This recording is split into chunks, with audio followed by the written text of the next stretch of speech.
Time to round up a big story from the week. Most of us were happy when gas prices fell off a cliff, but energy producers here and across Texas are bracing for leaner times by dropping people from their payrolls. Because the price of a barrel of oil is down by nearly half, American companies have slammed the brakes on most land drilling. At the current price of oil, experts predict around 100,000 Texans will be laid off from their good-paying energy jobs over the next 6 months. Will this be the end of the Texas miracle? Will the drop in Texas economy have an impact on Governor Rick Perry's presidential run? That's our topic this half hour. We want to hear from you on our Fox 26 Facebook page and on Twitter. Be sure to use the hashtag Fox26forlife.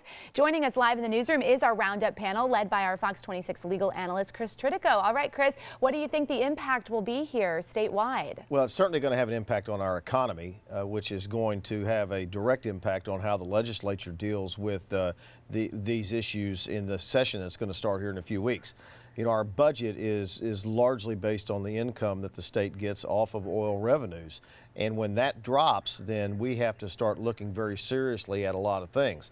You know, as you recall, just a few weeks ago, we were talking about the fact that one of the State Senator Paul Bettencourt was talking before he even took office about not funding early childhood education because of the drop in the oil prices. So we're going to see a big impact. And I think it has to play a part in Rick Perry's presidential run when he makes it, because he's been campaigning on that issue that the Texas economy was immune to the downturn in the nation's economy. Well, I think now we're going to hit that late, and that's going to have an impact on his race. Let me introduce our panel. Mustafa Tamiz, our political analyst, Jackie Bally, our public policy analyst. This has to affect Rick Perry and the state of Texas. We lose 100,000 jobs.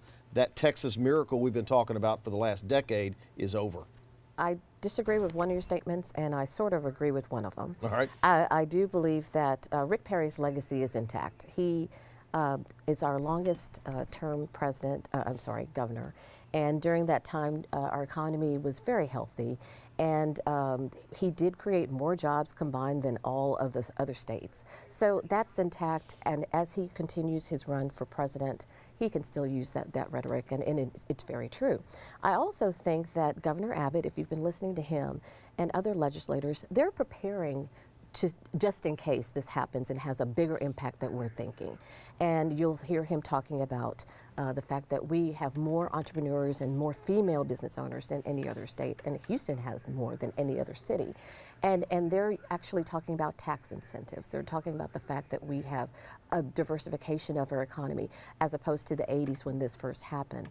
And I also think that the fact that we're bracing for this and the diversification in our economy, the impact will not hit us as hard as it did in the 80s when we saw this happen last time. Well, how do you feel about that? I mean, if the projections are right, we lose 100,000 jobs in the next 6 months. That has a direct impact on the Texas economy. Yeah, it has a big impact, and we don't know how long these oil prices will stay. If it goes beyond 18 months, you're going to see much more severe cuts. Republican or Democrat, when the economy is good, the politicians always say it's because what they did that caused the economy to do well. When the economy goes badly, it's cyclical. It's economic trends, it's market forces, it's not me. So all political, Republicans and Democrats do the exact same thing. I think as far as Governor Perry's presidential aspirations, he's got a lot bigger problems than Texas economy. I mean, if he can't go, list 3 things we got forgetting the third one, he's not going to make it in the presidential races. All right, let me go to Sally. She's monitoring our social media. Okay, let's take a look at what some folks are putting out on Twitter this morning. First, Joe says layoffs in the oil industry is unfortunate for a few, but millions of people benefiting by the low prices. This guy says gas prices are getting scary low, and that's not a good sign.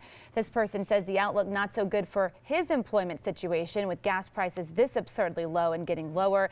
And then this man says, what will Americans do with their low price gas windfall? Spend, spend, spend, grow the economy, something the Fed has failed to do.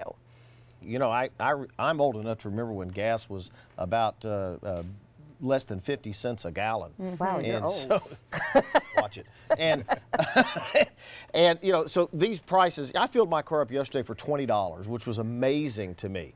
But while I love that, I think, Jackie, we have to recognize that if Texas is going to lose this many jobs, while Governor Abbott, and I agree that they are making contingency plans, the Texas economy is not going to be booming the way it was at gas prices below $2.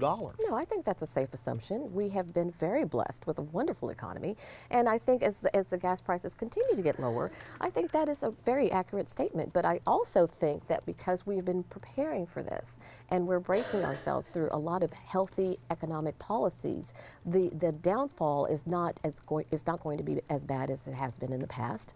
Again, I think because of the incentives that have been put in place in preparation for this, that even though last year we had 120,000 new jobs, now they're predicting with this we'll have 50,000 new jobs. We're still adding jobs. Final thought. We did not prepare for this because it just happened. You're right. Well, look, think about this. When times were good, we didn't make investment in education, infrastructure, and things that we really needed. So now when things get bad economically, then there's no money for that. So we're spiraling the spade downward. If we're already bottom in education, bottom in healthcare, this is not going to help us. All right. And I don't, Sally, and I don't think that you can prepare for a drop this fast, this rapid, that's going to hit the Texas economy as hard as I think it's going to hit in the next few months. The incentives are great. I think we've got a tough road to hoe here in the next year.